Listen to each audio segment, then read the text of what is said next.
Okay, so we can. I feel seen. He's better looking. Yeah, that's right. That's right. And George, on behalf of Ward 2 of South Kent and the municipality and the community of London, and for Pete, I guess Pete's the one that we should be talking to. Pete, George has undertaken a 500-day endeavor to walk across Canada, promoting organ donations. Okay.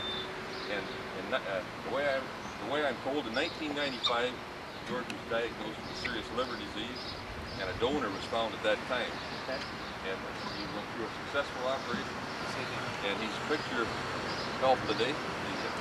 And I guess I think about this because on the former county council, we had one of our councilors that went through an organ transplant. He came back to finish out his term on council.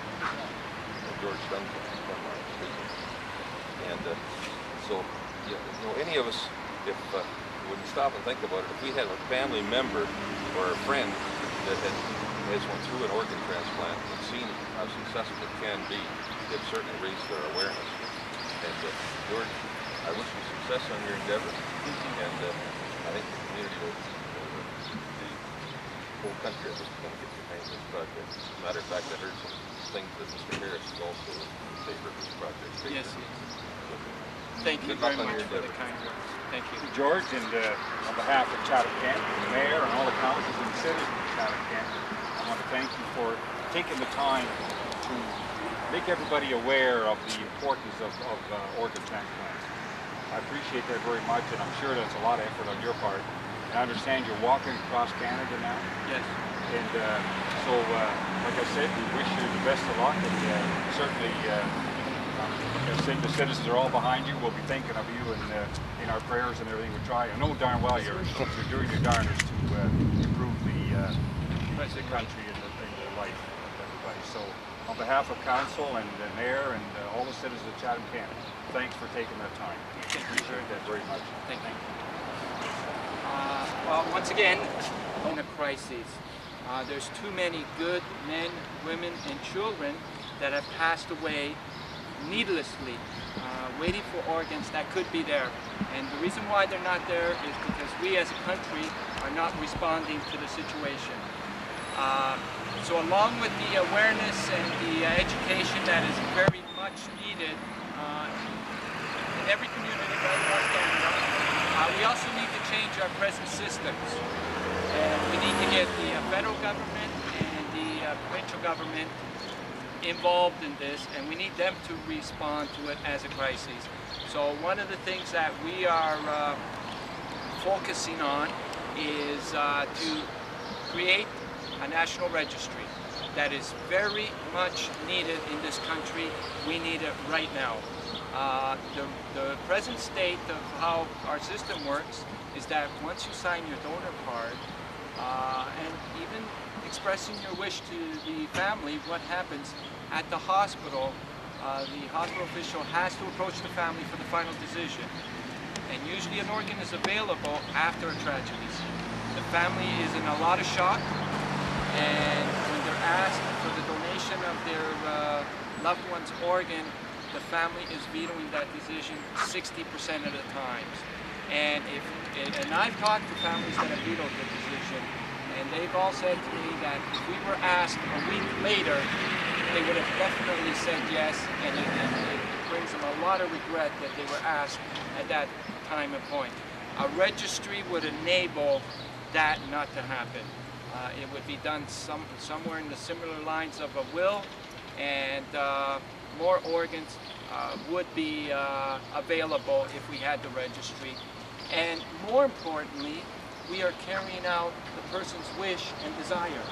There'd be a lot of people that would be turning over in their graves right now knowing that their organs weren't available for lives to be saved. And as far as the benefits, I'm not the exception. There is many recipients that are enjoying a healthy lifestyle, back to work, back with their family. So the benefits about organ donation isn't just saving the individual, it's bringing a lot of joy to their family, and also a lot of joy to that person's friends, because they still have them around. So we're talking about one person's decision is affecting thousands of people. So we're going to do our best to bring as much education and awareness throughout Canada for the next 505 days left, but I'm not counting.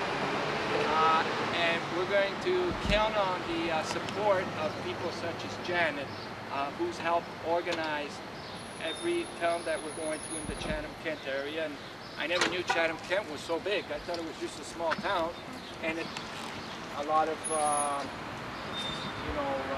congratulations and acknowledgement goes to Janet and coordinators that are helping us do the spread across the country. So with that, we have a torch here that has been lit up. We lit it up, ceremonial lighting of the torch, we called it. Afterwards, he massaged my feet. Now last one did. So I'm not going to ask any of the other mayors or any of the councilors to do that, but Well, that's Frank. that would be Frank's role. It's my specialty. George, before you go, I'm sure you're keeping momentum, so that's one of Chatham-Kent. And this fella needs momentum. Yes, he does. And they're got one of Tulba Trail. Oh. And you know, we're on Highway You're on 3 is all Tulba Trail. over the place. You're on Tulba Trail. Yeah, like that just seems to be everywhere. That's our history.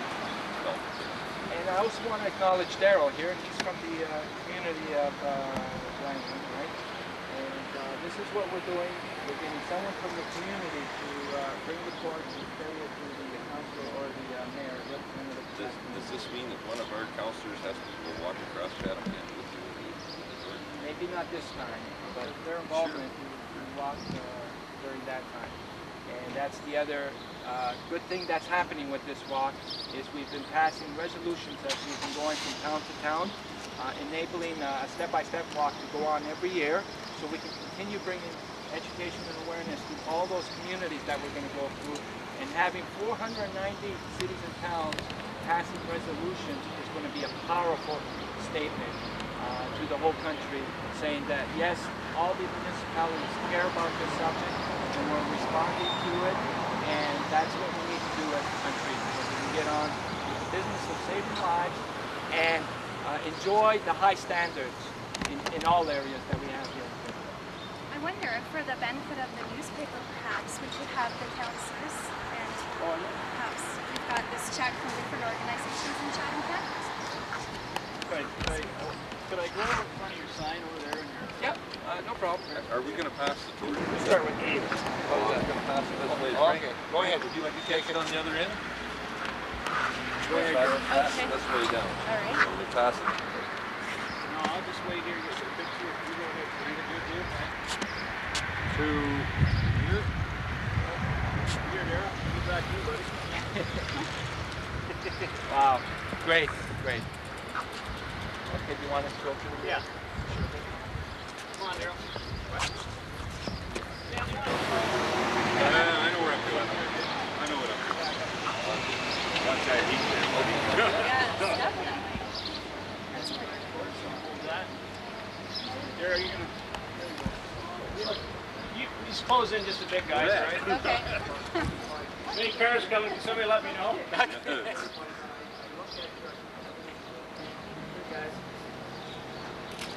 Couple more. Keep smiling, George. George, keep it up. Good. I can't Thank get you. over your enthusiasm. Well, I had Excellent. a couple of days left for that office. And we have forwarded George had a reservation, so we forwarded that to the mayor's office.